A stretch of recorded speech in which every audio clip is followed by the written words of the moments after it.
welcome to the JPX Weekly Oil Market Chat. I'm the host Wu Hai. Well, first, I would like to share with you some hot topic in the oil market this week. According to a statistics released by the World Health Organization, the world is still in the fourth round of the pandemic rebound. Omicron variant is still the focus of the market last week. According to the reports by scientists earlier, Omicron has a large number of mutations, including the spike protein which hijacks human cells, suggesting it may be more transmissible than other types of coronavirus. Although previous studies have shown that the highly mutated Omicron variant is much more contagious than Delta, but its new data suggesting that the majority of the strain infection symptoms are mild with low mortality rates and hospital stays than in previous rounds of virus spread, concerns about the fast-spreading coronavirus Omicron variant are somehow abated. And preliminary lab study shows the protection through with a third dose of the Pfizer BioNTech vaccine. That means people have been fully vaccinated then boosted will be well protected from severe disease caused by the Omicron variant. But the oil demand is likely to escape completely unscathed in the short term, with more countries announcing tougher restrictions. We also see many countries around the world have suspended entry for foreigners. Thus far, implications of the restriction associated with the Omicron variant on demand are minimal, but the variant's highly transmissibility could still lead to additional mobility restrictions in the coming weeks and months. The recovery of the jet fuel demand could be further delayed. Besides incremental Omicron updates, the rest of the week the oil market focuses on Vienna talk.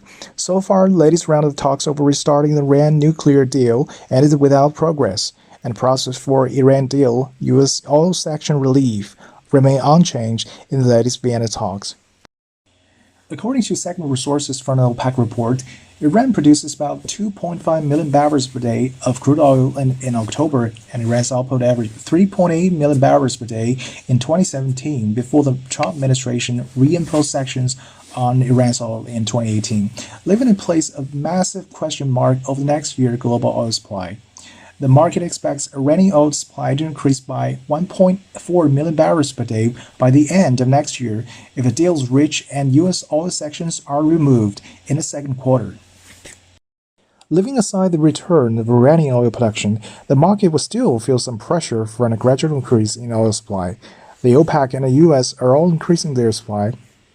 With oil rigs and frac spread continue increasing, the U.S. oil production reached its high level of year last week, according to the EIA weekly report.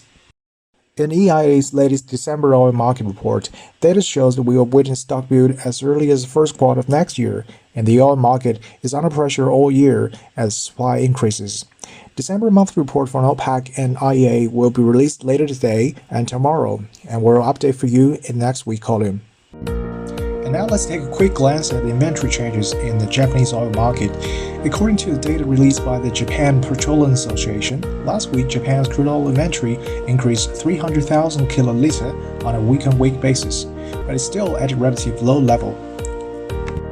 In terms of refined oil products, major refined oil products like gasoline, kerosene, and diesel inventories all increased slightly. Most fuel oil products still at low level before the outbreak of the pandemic in 2020. Heavy fuel oil increased significantly during last week, while there's still a high number of increase from power utilities for fuel oil amid concerns the country's refineries may not be able to meet oil requests for the coming winter. Although the natural gas prices have shown some weakness in America and China due to higher than expected winter temperature and ample stock, European natural gas benchmark TTF is still firm and will probably remain firm during this winter as inventories is still low. The seasoning of tight oil market condition could also be reflected in the time spread level of major crude oil benchmarks. The WTI and Brent first and third line monthly spread reached their lowest level since the second half of this year. The firm month market structure of the JPX crude oil future also goes weak, and the price difference between the JPX, Dubai, and Brent remained weak since the second half of last year. The spread between the two benchmarks involves more complicated factors. We believe that market fundamental will drive the spread in the opposite direction. We'll look at the reasons for that in the next week program. Okay, that's all for this week. For more updated information and analysis, please stay tuned to the JPX Weekly Energy Market column.